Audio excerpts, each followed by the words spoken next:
Hi, I'm Katie Bryson. Welcome to the Feeding Boys kitchen. Today I'm going to make spiced apple and quince jelly, which is basically a preserve which is served with kind of cold meats and ham and turkey, which is great for Christmas. So an ideal Christmas gift. Just to talk you through everything I need to make it, which is on this kitchen table here. I've basically got some apples, some quinces, some lemons, some ginger cloves and cinnamon sticks for the spices. I've got some sugar, and then equipment wise I've got measuring jug and scales. I've got 2 pans to boil the fruit in.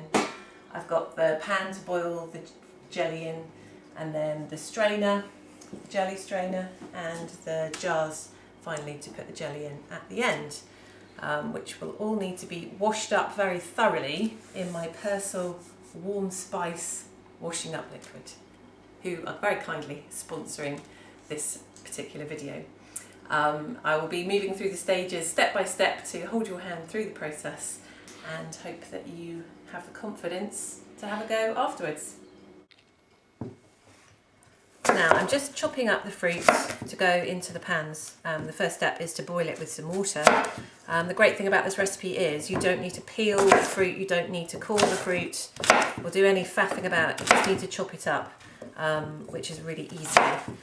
So obviously I've got cooking apples here, and then the other fruit that I'm using, the quinces, which you can see are quite bizarre looking fruits. They're actually really old, they predate the apple in terms of their history, and they're really rich with pectin, which is what helps jam and jellies to set. It's like a natural setting agent, so it's actually a really good fruit to use.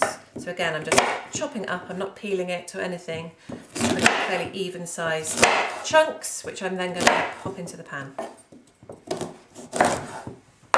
The chopped fruit is now in the pans with the spices, which is cinnamon sticks, ginger and allspice, with the lemons and apples and quinces.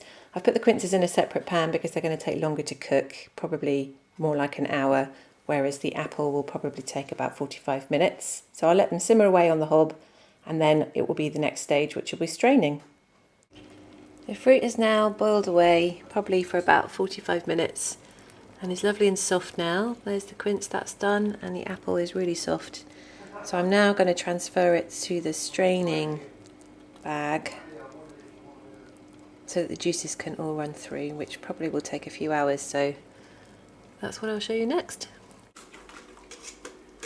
So now I've poured through all the loose liquid from the pan, and I'm now just scooping the fruits, cooked fruits, into the jelly bag. The jelly bag is really quite cheap to buy from places like Lakeland's, very simple, but you do need one for this purpose because you need all the liquid to come out of your fruits. Strain into the bowl. You can smell the lovely cloves and spices coming through, and ginger. It's delicious. It smells really Christmassy.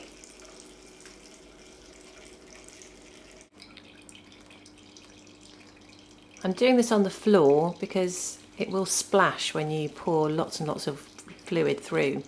So afterwards I can mop the floor, in case you're wondering why I'm doing this on my kitchen floor.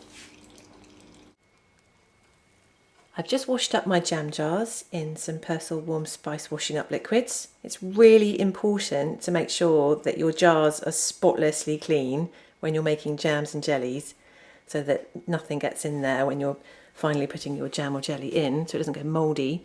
If you're using recycled jars, this is especially important, and it's very important to use brand new lids rather than old ones. For every 575 mils, which is a pint of juice, you need to add 450 grams or 1 pound of sugar. So you just do a bit of maths and work out how much sugar you need. And then I'm going to warm up my sugar in the oven for 20 minutes or so, which will mean it will dissolve into the juice a lot quicker when I come to actually making the jelly, which I'll explain in a minute. So I'm just going to pop the sugar into the oven now. The jars are now drying in the oven at about 100 degrees. The sugar has come out and is warm and ready to pour into the juice, into the strained juice, which will help it dissolve a lot quicker. This is the point where I like to have everything ready, because once you start to boil your jelly or jam, there's kind of no going back. So I've got my jam thermometer, again another inexpensive piece of jam equipment that you'll use again and again, my brand new gadget for pouring the jam into the jars without it slopping everywhere, and a jug for decanting, nice big wooden preserving spoon, and in the freezer is a little dish, a little saucer for when I want to test if it's set or not. So I'm going to put the sugar in now, and that's that. I've just poured the sugar in, and I now have it over a gentle heat until it fully dissolves. It still sounds a little bit crunchy on the bottom, so I'm just going to keep stirring it gently until that sound is gone, and then we can turn it up to achieve our rolling boil, which is the next stage of making the jelly. I don't know if you can see, but it's gone quite clear now. It was a bit cloudy before, and that's what you really want when you're making a jelly, is a really beautifully clear liquid. It's also a bit glossy because the sugar is dissolved. It's quite viscous and lovely. Almost ready to turn up that heat, I think. At last it's come up to a rolling boil. It's taken about 10 minutes, but it's there now. I'm just starting to go at the edges. It's a nice big froth forming, which I will scrape away later on, because you don't want any of that scum going into your jelly, otherwise it won't look very good. So, oh no, that's steamed up. The thermometer is pretty much come up to jam temperature, but I just want to get it on that proper rolling boil, and then I'll start testing for a set. We've got the temperature right. Second set will be twisting it on the spoon to see if a little thread hangs. Okay, here's the flake test. I've just dipped this wooden spoon into the jelly, and can you see the flakes just sort of hanging off the edge of the wooden spoon? It shows that it's setting. So I'm just going to do the saucer test now, just to make sure.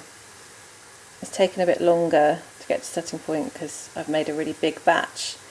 If I'd made a smaller batch, it would have set a lot quicker, which probably would have been better, but I'm a bit impatient like that. So now we've reached setting point. I'm just going to gently get rid of the scum off the surface by just, with a very clean metal spoon, bring it all to the edge, and then I will just carefully pop it into a little pot. There's nothing wrong with the scum, it doesn't taste horrible. It just doesn't look very pretty in a jar. I actually really like it. Spread on toast, it's delicious. So I'll just do that until it's all gone, and then I'm going to decant it into the jars using my funnel and jug.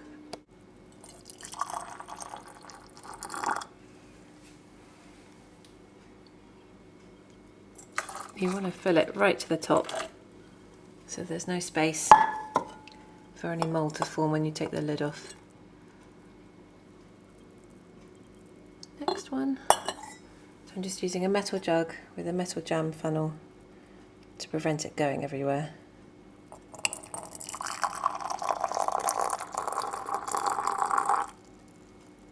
So I'm all washed up, finished, and I've packaged up my beautiful jellies ready for the school fair on Saturday to sell on the homemade goodies stall, with a mixture of plain jars with pretty matching labels, blue spotty lids I thought looked like snow, and then more festively coloured labels with a bit of gold tissue paper just over the lids with red ribbon. It's a very simple and inexpensive way to make it look a bit more special.